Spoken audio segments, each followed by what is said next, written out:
Welcome to the Hollywood Raw podcast. Today is Friday, which means it's a Raw Rundown Friday where we get to the biggest stories in entertainment for the week. I'm Dax Holt. Over there is Adam Glyn. We got a lot of great stuff coming up on today's show, so make sure you stick around. We found out how much the Backstreet Boys are making during their residency in Vegas. There's some updates with Lil Nas X, French Montana being engaged to someone in the royal family. I'm not telling you which royal family. You'll have to wait around for that. And of course, a lot more Taylor Swift news. So we're going to get you all caught up and we're going to just jump right into it today. Adam, how are you, buddy? I'm good. I got a lot going on right now. So it's trying to get ready for Fashion Week, US Open, Ryder Cup, MTV Music Awards. Now my busy season kind of starts. So I'm just trying to get everything ready. And then I got to go and check out a tip real quick. So, and A Devil Wears Prada 2 is filming in New York. So it's just like insane right now as far as just a lot going on. In New York. People are starting to come back from the Hamptons because they just couldn't afford it anymore. And they're ready to make some news in New York. How you doing? So good, dude. I'm ready for this weekend. I'm ready for a long weekend. It's been a very busy month. So busy I'm ready to chill on Monday. All right, let's get to we got, I don't have too much time today. Might have to jump off, Dax, because seriously, they're about to start shooting the Devil Wears Prada. I want to check out the set because I got a tip there. But let's get into the Raw rundown. How do we pick the top 10 stories of the week? It goes by Google search, it goes by data, and lastly, it goes by our personal opinions. But ultimately, it comes down to the data, what you guys are clicking on. And this on the Wednesday, Dax and I usually gossip with each other. And then on Fridays, we do our Raw rundown where we go with the top 10 stories of the week. Let's get to it. We're starting with number 10. Number 10. The Backstreet Boys are raking in some major cash with their Sphere show in Vegas. We found out how much, and that's coming to the tune of $4 million a night. So this is pretty crazy. If you know, they've been at the Sphere for the last little bit, and they've been doing this residency, but TMZ found out the band is grossing $4 million a night for their ongoing residency.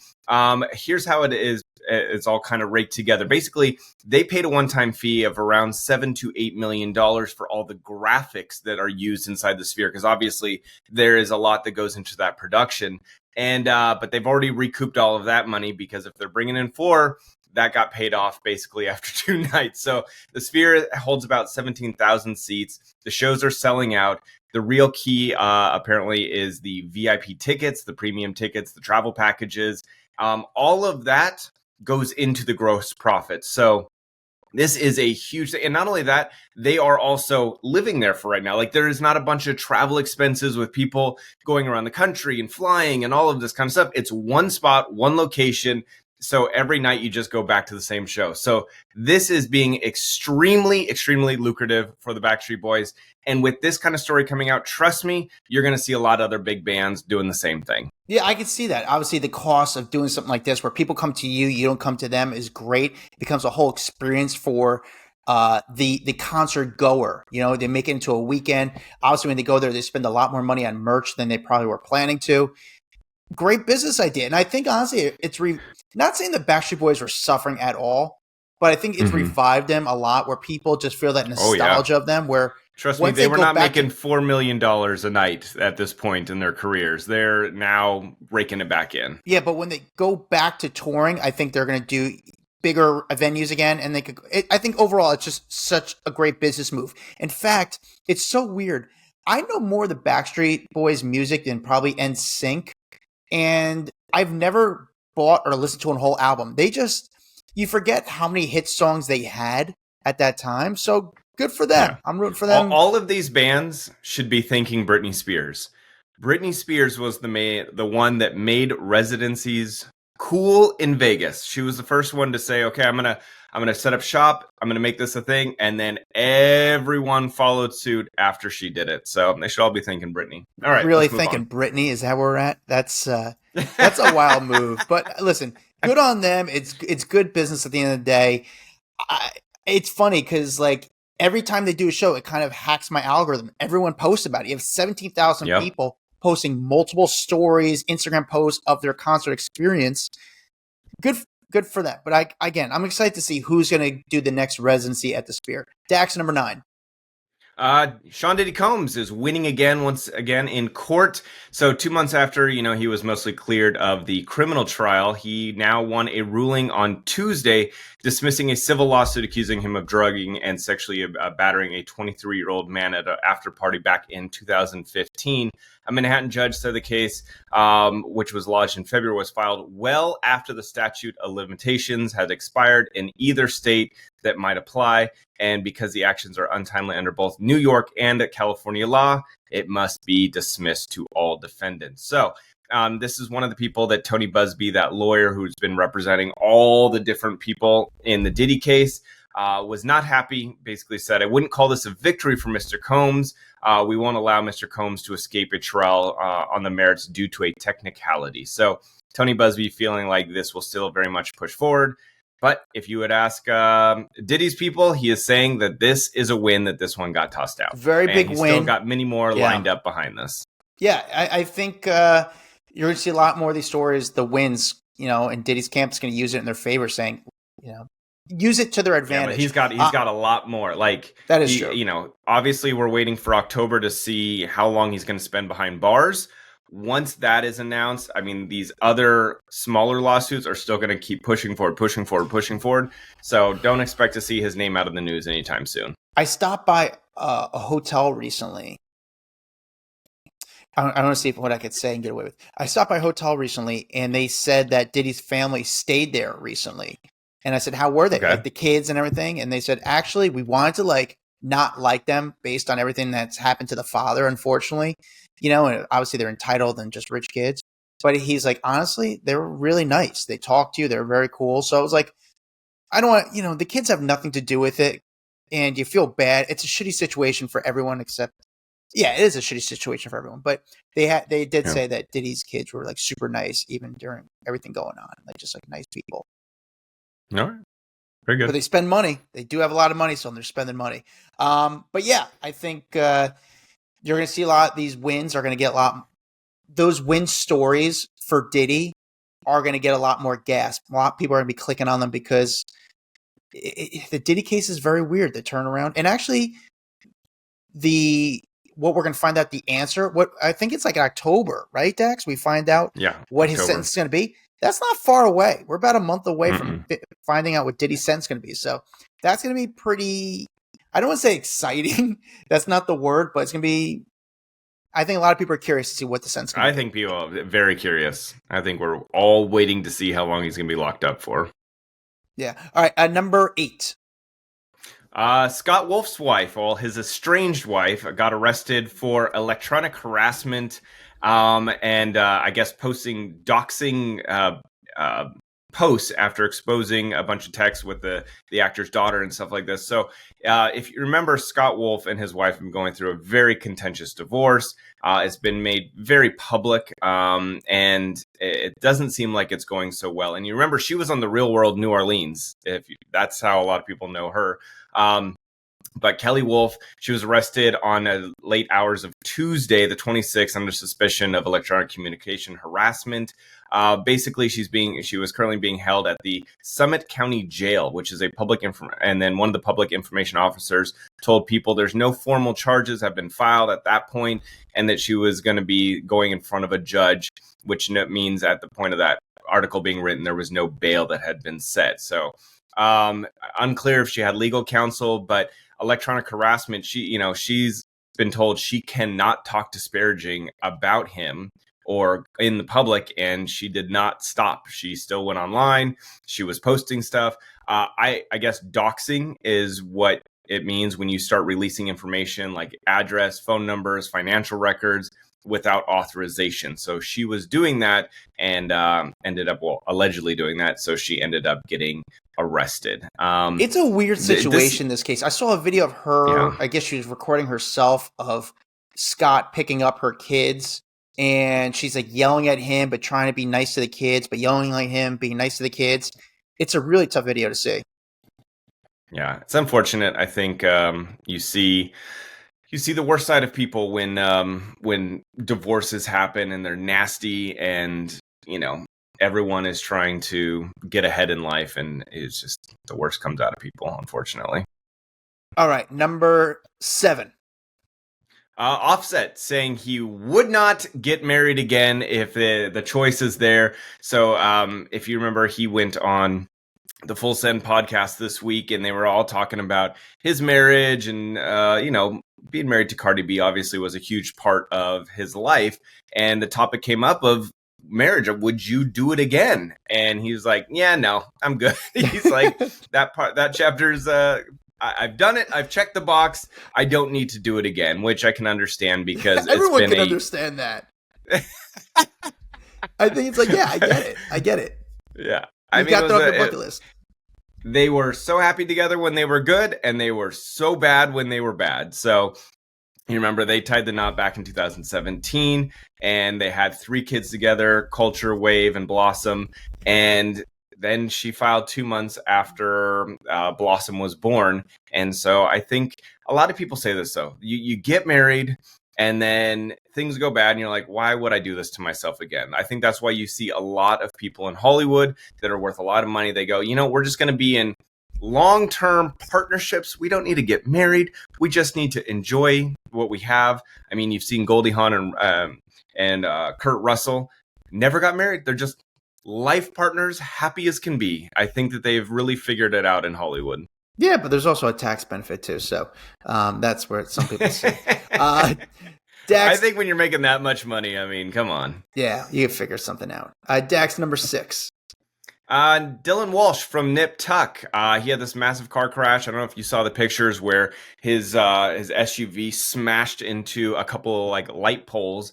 Well, they are saying that they now found some interesting stuff in the car. Some of that being some empty cans, and I guess they were White Claws. White Claws were found in the car. And he told officers he had been drinking earlier in the day when they were on their way home from a tavern. But he said that his people are saying the White Claws were not his, that they belonged to other people in the car, not his. He was cited for 6 violations related to the accident, including open container of alcohol, reckless driving, expired registration, failure to keep right, unsafe lane change, and driving on a sidewalk. So he is in a bit of trouble right now. But they're also saying, Dax, hold on. They're also saying he had a stroke to his people. So hold on. Let me say what the cops are saying and then what his people are saying. So that's what basically the cops said. This all went down in Rumson, New Jersey on August 17th, but they're really looking into it a lot more. So everything pointed to drinking and driving is what it kind of looked like. And then now his people are saying, no. Not drinking and driving. Yes, he had some drinks earlier in the day. Cops had cited that he had a very flushed red face. And they said, well, he was at the beach earlier in the day, so he was actually kind of sunburnt. But they are saying he had a stroke. And that is really what caused the accident and caused him to drive on the sidewalk and hit the poles. So they are saying that this was not a drinking and driving incident, even though there were cans of White Claw, empty cans of White Claw in the car. Those belong to the other people. Who knows? So we're going to wait to see how this whole case unfolds. Yeah, this is confusing. But it's not looking good. It doesn't look good when you crash into a pole and you've got open cans of White Claw in your car. Yeah, no matter who they belong to. Rumson is a very nice town. You live in New Jersey, though. Rumson is a beautiful area. Can people be drinking in the back seat of your car while you're driving? No, you can't. You can't have any open containers. We can't do that here either. In your car. In any state, I don't think you have open containers. But Rumson's a really pretty town. I think they'd probably it's made so much press, this story. They don't want to make this into they don't want to set that precedent. They want to make an example out of this. It's a weird sort of counter argument saying he had a stroke. How this settles, I don't know. I'm curious how this plays out in court. It was interesting, though. There's a lot of questions once the accident happened that was going on when it the story came out. So it was there was more there. And again, I'm just curious how this plays out in court. Dax number 5.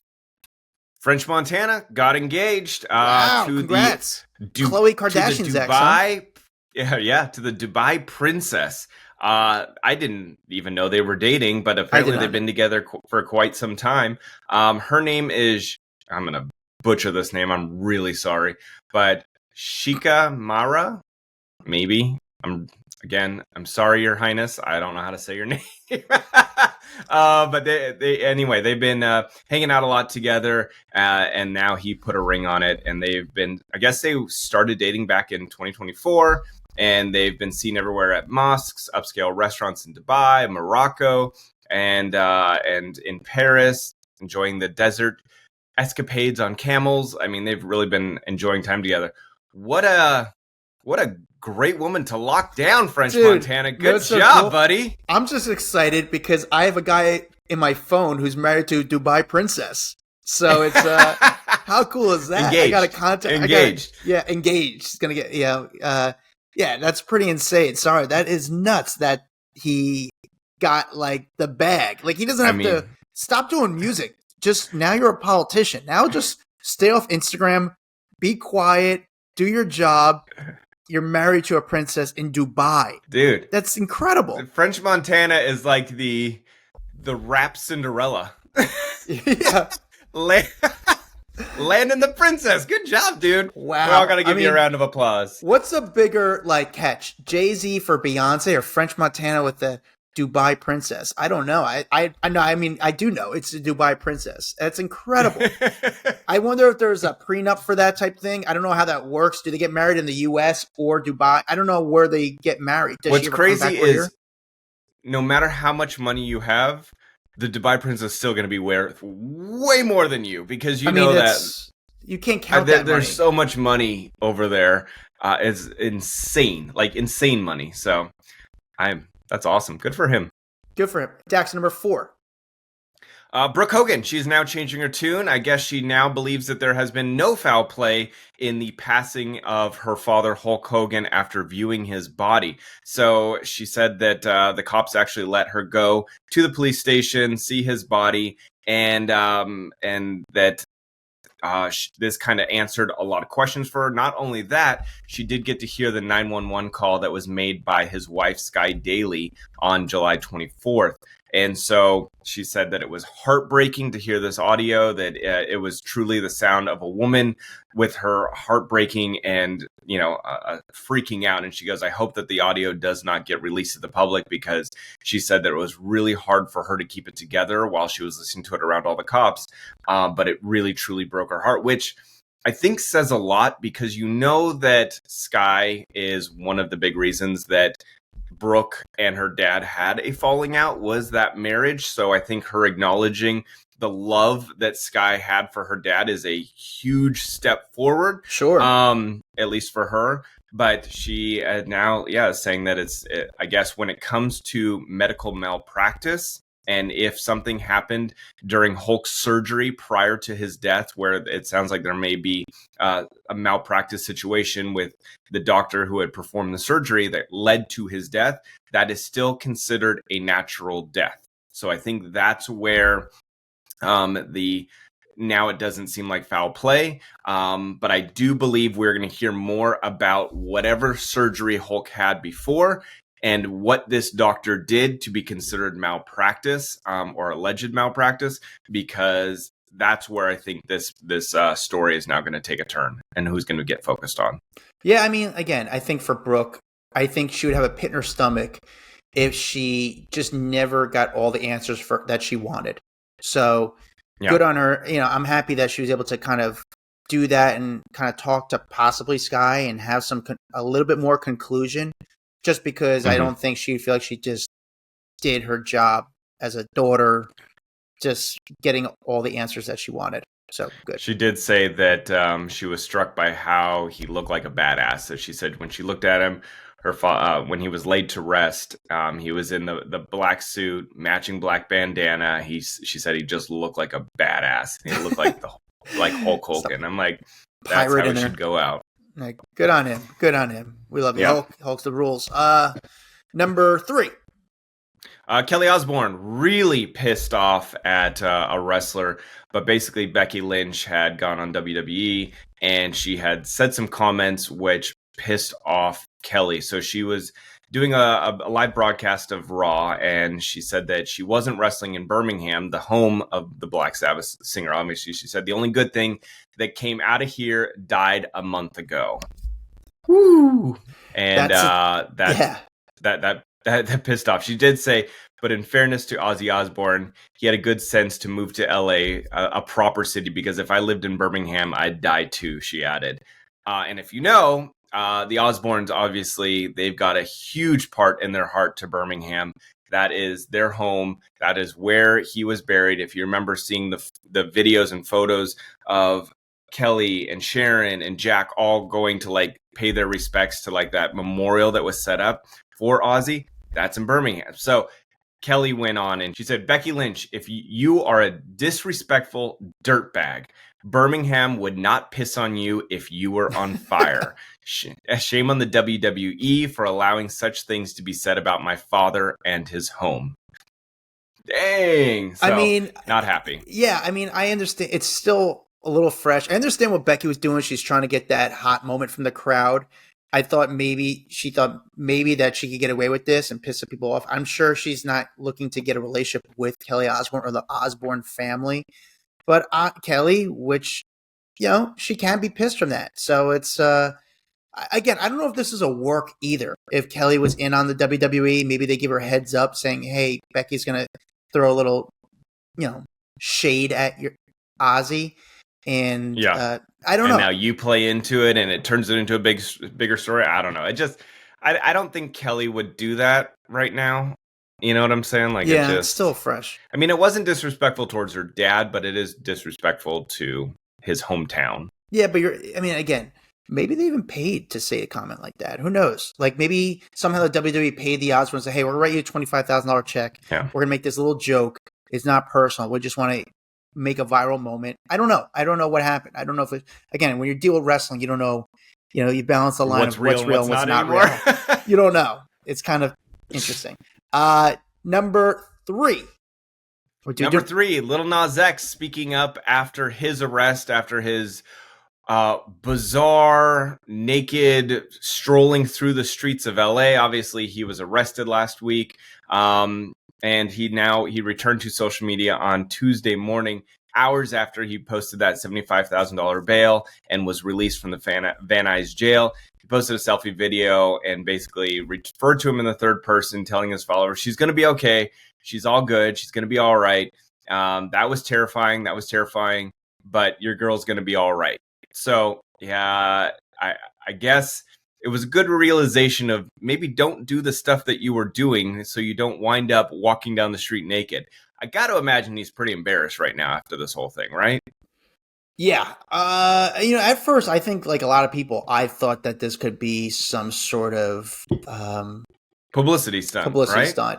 And then when you heard about like the consequences that kind of went with it, was like, that's a huge risk, to really go away for something like this. So here's what I thought. I thought publicity stunt at the beginning, because him in his white underwear or Speedo, whatever it was, with the white boots, I kind of think like, oh, this seems like a good publicity stunt walking down the street.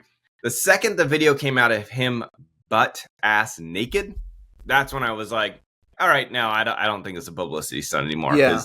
I don't see him doing that. That would be just dumb. Yeah, but he apologized. It's going to be hard. Listen, I don't know how you recover from something like this. Here's how you recover from something like this. You go, I need to check myself into rehab. I need to figure my shit out. I'll see you guys in a month. And then you come back in a month and you say, I'm feeling a lot better. I needed to clear my head. I did some dumb crap. And now I'm back to do my stuff. That's the textbook playbook of how to move on from something like this. Dax, you're a good publicist, because I feel like most publicists do the copy and paste of every single statement. And you just kind of made it a little bit more human as the statement. So yeah, you're right. That's what you do. And I saw this viral like video. What you do, you call your buddies and say like, hey man, I just got tickets to the Lil Nas X concert. You want to come? And just see how they react and see if your friends want to come. I've seen him in concert. I saw him in what was it? The Odyssey Beach Fest. He was good on stage. He commanded the crowd, man. Everyone went crazy. That was a moment though. When you saw him though, that he was like the guy. He was the biggest thing on the planet. Yeah, now I don't know if that's really gonna. If it's he's tall. He is so tall. I was right next to him. He is massive. I didn't know that. He's a big dude. Number 2. Okay. Obviously. Oh wait, number 2. Was that? I thought we were on number 1. Oh wait, what did I miss? Sorry, did I mess up the numbers? Did we skip one? Yeah, you messed up the numbers. We're on number 1, bro. Sorry. Right? Yeah, we're on number 1. Did we skip a story? No, we're good. All right, number 1. We did. Becky Lynch was 3. Lil Nas X was number 2. Oh, okay. We are now on to the number 1 story. Which I think we all know what the number 1 story is, right? Number 1 story is Adam in New York getting video of the Devil Wears Prada. No. All right, number 1 story, Taylor Swift, Travis Kelce. I'm going to start that again. Number 1 story, Taylor Swift, Travis Kelce. Obviously, their engagement has taken over all the headlines. You see it on ESPN. You see it on Entertainment Tonight. Yeah, like literally everywhere you look, everyone's talking about Taylor and Travis. But their engagement has kicked off quite the firestorm. Obviously, 2 weeks, or it's not even 2 weeks, a week before the kickoff of the NFL season. We're finding out a little bit more about her ring. It is a handcrafted piece by Kendrick Lubrick, and it's, I guess, most people, a lot of professionals in the jewelry world, are saying that it's a diamond anywhere between 8 and 15 carats. A lot of people say maybe leaning more towards the 8 carats with a F color VS1 clarity. That means a lot of people are saying that it could be around $550,000, but some estimates get it up to almost $5 million. Obviously, you don't know because you got to put it under a microscope and see the true clarity and all that kind of stuff.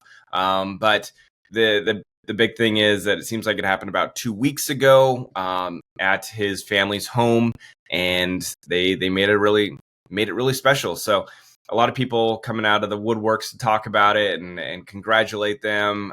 Big celeb friends like Selena Gomez obviously will be congratulating her. Now the big question is, who is going to be in her bridal party? Are they going to even have a bridal party? For Taylor Swift, how does she choose someone? I almost feel like they won't even have that typical bridal party, because his brother would obviously be the best man. But who does she have as her maid of honor? She's got quite the thick I don't crew. think she picks I'd be curious if she picks a celeb. I don't know. You know what she'll do? Assistant. She'll choose her. Maybe she chooses her mom. Ugh. That's a weird move. That's corny. Yeah, she's like her assistant. But she doesn't have a childhood friend. Who she could pick? Selena Gomez. Like, come on, you gotta have some friend known for years. You got Carly Cross. You got Selena. I mean, I just feel like it's going to be hard for her to choose it. It's almost smarter to just not have. You have a bridal party, but you don't have the maid of honor. Well, that's it. Maybe you don't have a maid of honor. Maybe they get rid of the maid of honor and just have the bridal party. So I don't know. Maybe it's just easier because it brings too much attention. And it's like, listen, Jason, you're the best man, but we're not going to do a best man. We're just do bridal party. So it's just easier that way. Because again, it just brings an unnecessary attention to that wedding. I'm curious what she does for her bachelorette party. I think that's gonna be pretty cool as far as what the wedding, they do. I think the next year or whatever until they actually get married, this is going to be a huge year of massive stories breaking. They'll get obviously through the entire NFL season. She'll be at every game. She's going to, they're going to be talking about her left and right, and she'll be cheering them on, that whole thing. But wedding planning for her and all the news that'll break because of it is going to be huge. Yeah. I think she'll drop Easter eggs about her wedding and stuff. I wouldn't say Easter eggs. I wouldn't be surprised if they just do a real quick wedding too. Just because, again, they're so big, they don't really need the extra stuff. I don't know. I think I could go either route. Would you either do a quick wedding or a big wedding? I don't know. Okay, here's a question. Would you like it if Taylor and Travis just went to Vegas and just did a quick wedding, or would you feel disappointed that they didn't put on the big spectacle? I don't care either way. I think it's more of as an entertainment journalist, I'd probably want the bigger story because you want to see who's invited, who made the cut, what they do and everything. But also, I don't care. Again, I don't hate Taylor Swift by any means. I don't care. I kind of like when people do Vegas. It just cut it off at the knees. Who cares? You don't have to have this big wedding. You don't have to make everyone sad that they didn't get the invite or they did, she's obviously gonna be releasing her album in the next little bit. He's got the NFL season coming up. If they did Vegas, it would be kind of awesome. It would be kind of cool. I kind of would like them to do Vegas. I mean, I think people would be disappointed, but I think it'd be pretty dope. It would be a cool move. That would actually be. They would get more respect from me if they did Vegas. But I don't care if they did the big wedding too. But that is our Raw rundown. Thank you guys for watching on YouTube. Make sure you guys like and subscribe. Hope you have a great weekend this weekend. I just got so much going on right now. I'm kind of busy. Check out our private Facebook group, Off the Record, where we all talk to you. You talk to us. It's a great, fun community. Follow me at Adam Glyn. Follow Dax Holt at Dax Holt. We'll see you guys next week. Later. Guys, hope you liked that video. We got a lot more where that came from. Hit that bell, like, subscribe, share with a friend. The best you do to support us is really doing that. And we really need the money because we need hair gel.